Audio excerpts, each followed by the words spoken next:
Um, make a quick statement and would love to take your questions.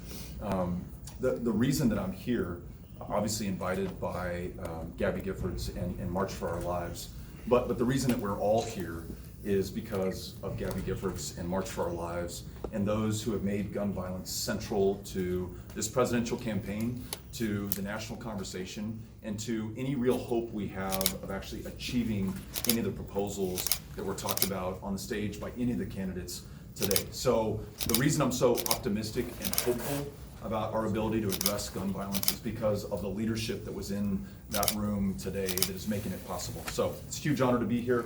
Very happy to answer any questions. So with regards to your mandatory buyback plan, Mayor Michael Bloomberg said that it was impractical and that it doesn't help the conversation forward on leading for gun reform. Do you have a response to the mayor? Because as you well know, his credentials for gun control is unquestionable. Yeah. Who gets to decide what's practical or not practical? If I listen to those who've been shot by an AR-15 and AK-47, those who fear being shot by an AR-15, AK-47, and they tell me what's practical, they say, look, we can, by law, decide that not only will we ban the sale of these weapons of war, but that we'll buy every single one of them back. During this current administration, following the shooting here in Las Vegas, bump stocks were banned and outlawed. It wasn't only illegal to sell them, you could not own them anymore. So there is a precedent for this, even under a Republican president right now, one that is bought and paid for by the NRA. So we, the people of this country, decide what is possible, what is practical. And as I listen to the people of this country, a majority of whom support mandatory buybacks, they've told me that it's possible. And leadership is then making it happen, and we will. And I'm confident that Americans will follow the law. I'm confident that we can save the lives of our fellow Americans, and I'm confident that when we have the chance to do the right thing, we will seize that opportunity and make it happen. Congressman, are you surprised? Yeah, you were asked sort of at the end of your remarks about some comments that Senator Booker made, differentiating between the two of you, and you said, you commend his leadership, and now is not the time to create division. But you started your remarks by very specifically calling out Mayor Buttigieg for a difference that he has from you. So what's the difference between creating division and drawing distinctions? Well, so Corey's deal is he's trying to determine who got to which policy position first. My response to that is we're both in the right place on this, and so let's work together.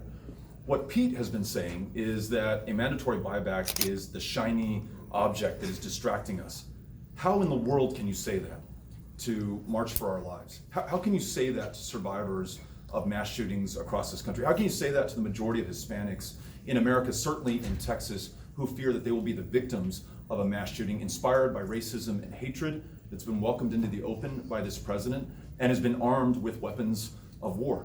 So I was really offended by those comments, and I think he represents a kind of politics that is focused on poll testing and focus group driving and triangulating and listening to consultants before you arrive at a position. I think our politics has to be about doing the right thing, saying the right thing, seeing it clearly, speaking honestly, and then acting decisively. And so I think it was really important, since he had said that earlier in the day on this stage, that we make it very clear what this country has to do if we're going to meet this challenge. Mr. Hart, what is the penalty necessary to make mandatory buybacks effective? Let's work with the American people and their representatives in Congress. Let's listen to those who've been working on this issue, and I think principally of March for Our Lives, to determine what that is. I've made a point of going out and listening not just to those who agree with me, but going to gun shows, going to people who own AR-15s and hearing them out on this as well. One of the very positive and maybe surprising things that I've learned is that most, including those who have an AR-15 that I've talked to, agree. Not everyone, that's for sure. But they say, I don't need it to hunt, don't need it for self-defense. I recognize this is a weapon of war for use on the battlefield, and I would willingly turn that in. But to your question, yes, there would have to be some kind of fine or penalty to help compel those Americans who own an AR-15, who otherwise would be unwilling to turn them in. And if anyone is flagrantly abusing the law or carrying an AR-15 in public, out in the open, obviously there have to be consequences for that as well. Either we're a nation of laws with no one above or below the law, or we are not. And I choose to believe that we are a nation of law. Congressman, Congressman. you are the only Democratic candidate who has endorsed this March for Our Lives peace plan. Why do you think that is, and what do you have to say to your fellow candidates who haven't jumped on this plan? You know, I hope the rest of those who are pursuing the nomination will do the right thing and get behind this peace plan. It is comprehensive, it is bold, and it is literally life-saving.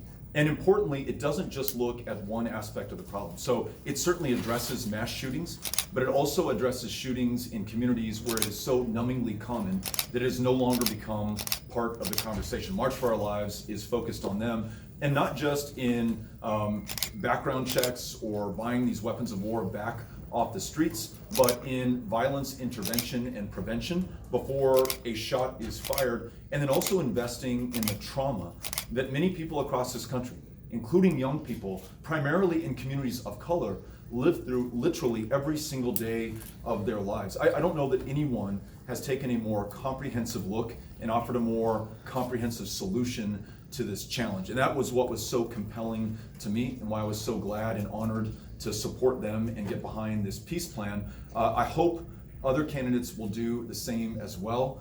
I know that those voters that they're listening to across this country will help compel them to do the right thing When you sooner go or to these later. gun shows, when you talk to people, and I'm sure you talk to many people who are quite opposed to what you're proposing. Yeah. Forget the assault weapons issue. There are many gun owners who are very concerned about all weapons being confiscated. What do you, I am gathering you do engage them in a conversation. What do you tell people who might be opposed to your policies, maybe would even be opposed to your candidacy, Yeah. about what you will do to protect their Second Amendment rights? Yeah, it's really important that we make the distinction between weapons of war like an AR-15 or an AK-47.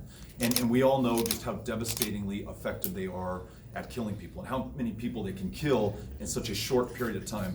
10 killed in under 40 seconds in Dayton, Ohio, as just one example.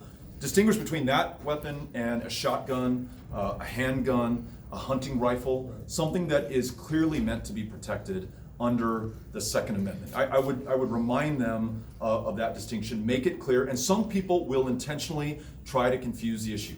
Beto's for a mandatory gun buyback. No, I'm not. I'm for a mandatory buyback of weapons of war, and that is it. I'm also for universal background checks, red flag laws, gun licensing and registration, to be sure, but I want to make sure that that Second Amendment right is protected. And we talked about this outside. It's not just liberals and progressives and Democrats who believe that there should be some common sense limit on the Second Amendment, but Antonin Scalia famously talked about that as well. And again, this is anecdotal, but going to those gun shows, listening to the people who stop me in airports who own AR-15s, the Republicans who say they would never vote for me, but they say they agree with me on this issue, as long as we make that distinction perfectly clear, and we're going to do that in this plan. Congressman. You had spoken when you were running for Senate against mandatory buybacks, or this kind of proposal you're talking about now. Can you kind of talk about your evolution of how you got Yeah. from there to here where you are now? Yeah.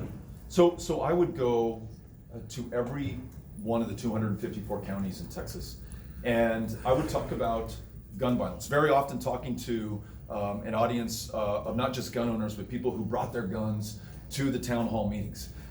In some cases, AR-15s and AK-47s.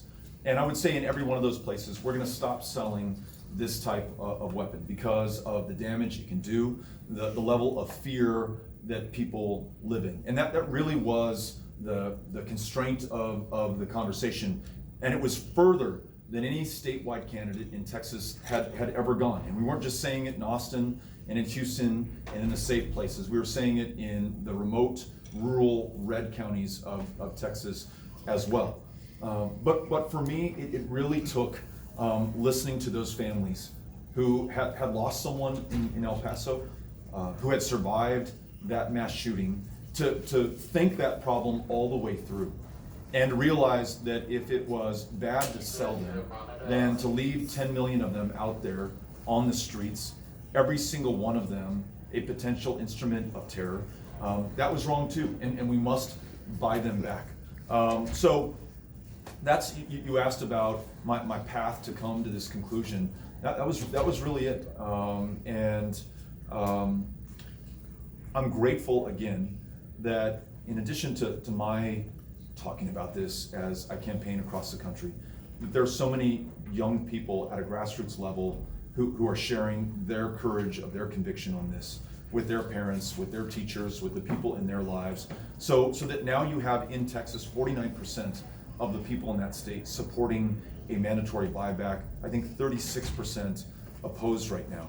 The opportunity is there, and I was asked a question about other Democrats and Bloomberg and others saying, well, this isn't practical or possible. It is right before our eyes. And I know that from listening to people. I know that because it's the right thing to do. And now for whoever needs it, the polling is telling us that it's possible as well. Bernie Congressman- Sanders, have you spoken to him or his campaign? To Bernie Sanders? No, I tweeted something out earlier today just saying that we are very much looking forward to him being back on the campaign trail. We're going to try to reach out to him just to see how he's doing, to wish him well. And I know he's going to be good. He's an incredibly strong man. We're thinking about him, but we're confident that he'll be back on the campaign trail very soon, and this country is all the better for it. So, Congressman, last have you noticed since you made those comments at the debate about taking back AK-47s and AR-15s that more people with those assault rifles have been showing up to your rallies? Yeah. And what you have? Yeah. And what message are they trying to send to you? I don't know. So we were at Kent State recently, and I talked earlier about March for Our Lives being yet another example of young people leading at a moment of truth for this country. So at Kent State, almost 50 years ago, it will be 50 years this May, 4 people were shot and killed by National Guardsmen for protesting our involvement in the Vietnam War and the expansion of that war into Cambodia. And I met with one of those who was shot and survived, this guy, Alan Canfora. Then we have the town hall, and there are nearly 1,000 people, mostly students there, many of them standing up against gun violence and for proposals like the one proposed by March for Our Lives. And then among them were people with AR-15s and AK-47s and weapons designed for war. And they're there for one purpose and one purpose only, and that is to intimidate people in their own democracy, in their lives, to show that they literally have the force, if necessary, to prevent a policy from being adopted. I used to, and I was asked about, the course I've taken on this issue. I used to be almost proud of the fact that I could have this conversation with people who had AR-15s at our town halls in Texas when I was running for Senate, and just kind of, said, well, that's Texas, and they're responsible gun owners, and there's nothing to fear. I now know there's a lot to fear, and those weapons are brought out to make us afraid. But I was so proud of those students at Kent State who showed no fear in the face of that, and in fact who helped me to call out those who would show up at a political town hall where we're trying to make this democracy work and bring firearms and threaten political violence by doing so. They make the case, perhaps far better than I could, that no one should own an AR-15 or an AK-47 in this country. So yes, we've seen them do this. We will not be intimidated. We will not be made afraid. It only redoubles our courage and our willingness to talk about this everywhere we go and bring everybody in. So thank you all for being here today. Appreciate it.